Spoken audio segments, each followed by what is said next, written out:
अगले महीने से पक्का। ये वो सबसे बड़ा झूठ है जो हम हर महीने की 30 तारीख को खुद से बोलते हैं। सैलरी अकाउंट में क्रेडिट का मैसेज आता नहीं कि हमारे अंदर का मजनू भाई जाग जाता है। अरे भाई पैसा है तो बड़ी बड़ी गाड़ियों में घूमेंगे, भाई 5 स्टार में खाना खाएंगे। लेकिन भाई साहब जैसे ही तारीख 15 होती है उसी मजनू भाई की हालत मजनू जैसी हो जाती है, फटी जेब और खाने के लाले। फिर हम रील स्क्रॉल करते हैं जहाँ कोई सूट बूट वाला ज्ञान दे रहा होता है कि सुबह 4 बजे उठो, चाय मत पियो और 50 रुपए बचाकर करोड़पति बन जाओ। मन तो करता है कि उस भाई साहब के मुंह पर गरम समोसा मारूं। भाई दिक्कत चाय की 10 रुपए की कटिंग नहीं है, दिक्कत यह है कि जब 50,000 रुपए की सैलरी आती है तो हमारे दिमाग का एक हिस्सा कहता है कि तुम अंबानी के दामाद हो, और जैसे ही वो पैसा उड़ जाता है वही दिमाग कहता है कि भाई अब सिर्फ उबला हुआ आलू खाकर गुजारा करना पड़ेगा।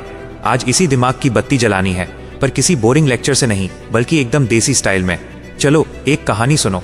हमारे मोहल्ले में एक शर्मा जी हैं, सरकारी नौकरी, बजाज चेतक स्कूटर और चेहरे पर वो रौनक जो सिर्फ 20 साल से फिक्स डिपॉजिट करने वाले के चेहरे पर होती है। दूसरी तरफ उनका बेटा है चिंटू। चिंटू भाई कॉर्पोरेट की चक्की में पिस रहे हैं। जैसे ही चिंटू को 80,000 रुपए का बोनस मिला, भाई ने सीधा 2.5 लाख का आईफोन उठा लिया, वो भी नो कॉस्ट EMI पर। अब चिंटू को लगता है कि उसने सिस्टम को हैक कर लिया है, लेकिन असलियत क्या है? चिंटू ने फोन नहीं खरीदा, फोन ने चिंटू को खरीद लिया है।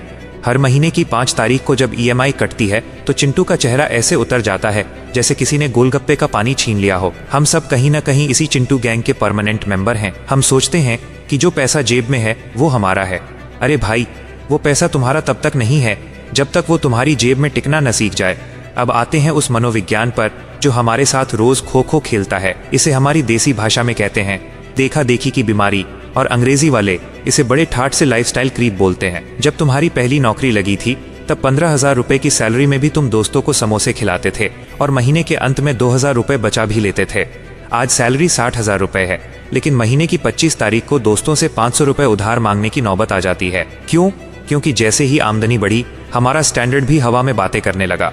पहले जो नॉर्मल कॉफी 20 रुपए की मिलती थी, अब उसके लिए हम स्टारबक्स जाकर 400 रुपए फूंकते हैं, सिर्फ इसलिए ताकि कप पर हमारा नाम गलत स्पेलिंग के साथ लिखा जा सके और हम उसकी फोटो इंस्टाग्राम पर डाल सकें। भाई वो 400 रुपए की कॉफी तुम्हारे पेट को नहीं, तुम्हारे ईगो को तृप्त कर रही है, और यही ईगो तुम्हारी फाइनेंशियल डिसिप्लिन की लंका लगा देता है। यहाँ एक कड़वा सच समझो जो कोई फाइनेंस इन्फ्लुएंसर तुम्हें नहीं बताएगा। पैसे बचाना या डिसिप्लिन में रहना कोई मैथ की प्रॉब्लम नहीं है। अगर ये सिर्फ मैथ होता तो हर वो बंदा जिसके पास कैलकुलेटर है वो आज राकेश झुनझुनवाला बना बैठा होता। ये पूरा खेल है सिस्टम बनाम मोटिवेशन का। तुम संडे की रात को मोटिवेशनल वीडियो देखते हो, छाती ठोकते हो और कसम खाते हो कि कल से 1 रुपया फालतू खर्च नहीं करूंगा। मंडे सुबह होती है, तुम ऑफिस जाते हो, बॉस 2 बातें सुनाता है और तुम्हारा मूड खराब हो जाता है। अब उस खराब मूड को ठीक करने के लिए तुम जोमेटो से 350 रुपए का मटन कोरमा आदेश कर देते हो। क्यों? क्योंकि तुम्हारा मोटिवेशन फुस हो गया। मोटिवेशन उस सोडा की बोतल की तरह है जिसे खोलो तो झाग निकलता है, पर 2 मिनट बाद सिर्फ मीठा पानी बचता है। हमें झाग नहीं, हमें लोहे की जंजीर जैसी आदत चाहिए। तो इस बीमारी का इलाज क्या है? इलाज है अपने पैसे को अपने ही हाथों से किडनैप कर लो। जैसे ही महीने की 1 तारीख को तुम्हारे अकाउंट में लक्ष्मी जी कदम रखें, उनको वहां ठहरने का मौका ही मत दो। एक ऐसा सिस्टम बनाओ कि सैलरी आते ही सबसे पहले 15,000 रुपए या 20,000 रुपए ऑटो डेबिट होकर ऐसी जगह चले जाएं जहां से निकालना तुम्हारे लिए महाभारत जैसा मुश्किल हो, चाहे वो म्यूचुअल फंड की SIP हो या कोई दूसरा इन्वेस्टमेंट। जब तुम्हारे मेन अकाउंट में सिर्फ 30,000 रुपए बचेंगे तो तुम्हारा ये चालू दिमाग अपने आप गरीब मोड में चला जाएगा।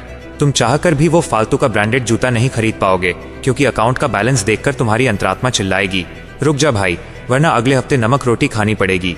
इसे कहते हैं मजबूरी से पैदा हुआ डिसिप्लिन। जब पैसा सामने दिखेगा ही नहीं तो उड़ेगा कैसे? चलो एक और मजेदार बात बताता हूँ जो हमारी जेब खाली करती है। इसे कहते हैं रिटेल थेरेपी। जब भी हम उदास होते हैं, ब्रेकअप होता है या ऑफिस में बेइज्जती होती है, हम सीधा किसी शॉपिंग मॉल या ऑनलाइन शॉपिंग ऐप पर लैंड करते हैं। वहां जाकर हम वो चीजें खरीदते हैं जिनकी हमें रत्ती भर भी जरूरत नहीं होती। वो 2,000 रुपए की टी-शर्ट खरीदकर जो 10 मिनट की खुशी मिलती है ना, वो दरअसल तुम्हारे दिमाग में डोपामाइन का झटका होता है। तुम दुकान से बाहर निकलते हो, खुशी गायब और हाथ में सिर्फ एक बड़ा सा बिल रह जाता है। अगली बार जब भी कोई ऐसी फालतू चीज खरीदने का भूत सवार हो तो खुद को एक 24 घंटे का चांटा मारो, मतलब उस चीज को कार्ट में डालो और 24 घंटे के लिए भूल जाओ। अगले दिन जब तुम उसे देखोगे तो तुम्हारा दिमाग कहेगा, धत्त तेरे की, मैं इस बकवास चीज पर 3,000 रुपए बर्बाद करने वाला था। फाइनेंशियल डिसिप्लिन का मतलब ये बिल्कुल नहीं है कि तुम साधु संत बन जाओ, हिमालय पर चले जाओ और सिर्फ सूखी रोटी खाओ। ना भाई ना, जिंदगी एक ही मिली है, मजे पूरे लेने हैं। लेकिन मजे लेने का भी एक सलीका होता है। एक तरफ वो लोग हैं जो हर वीकेंड पर 5,000 रुपए क्लब में उड़ाकर मंडे को रोते हैं।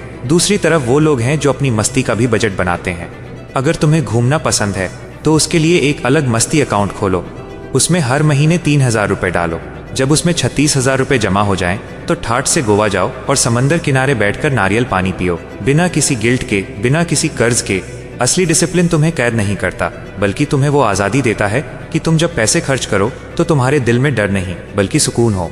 आखिर में बात को बिल्कुल सीधे तरीके से समझो। तिजोरी में रखा हुआ पैसा और दिमाग में रखी हुई समझदारी, ये दोनों तभी काम आते हैं जब तुम इनका सही वक्त पर इस्तेमाल करो। अमीर दिखने और अमीर होने में ज़मीन आसमान का फ़र्क है। जो इंसान EMI पर गाड़ियाँ और महंगे फ़ोन लेकर घूम रहा है, वो सिर्फ अमीर दिखने की एक्टिंग कर रहा है। असली अमीर वो है जिसके बैंक बैलेंस को देखकर उसे रात को चैन की नींद आती है। उसे इस बात का डर नहीं होता कि अगर कल नौकरी चली गई तो मकान मालिक घर से बाहर निकाल देगा। फाइनेंशियल डिसिप्लिन कोई सज़ा नहीं है, ये अपने आने वाले कल को एक बेहतरीन तोहफा देने का तरीका है। तो अगली बार जब 30 तारीख आए तो मजनू भाई मत बनना, अपनी लक्ष्मी को सही दिशा दिखाना। क्योंकि अगर तुम आज पैसे की इज्जत करोगे तो कल पैसा तुम्हारी इज्जत पूरी दुनिया के सामने बढ़ाएगा। सीधी बात, नो बकवास। अब चैनल को सब्सक्राइब कर लो, वीडियो को लाइक कर लो। मिलते हैं अगले वीडियो में।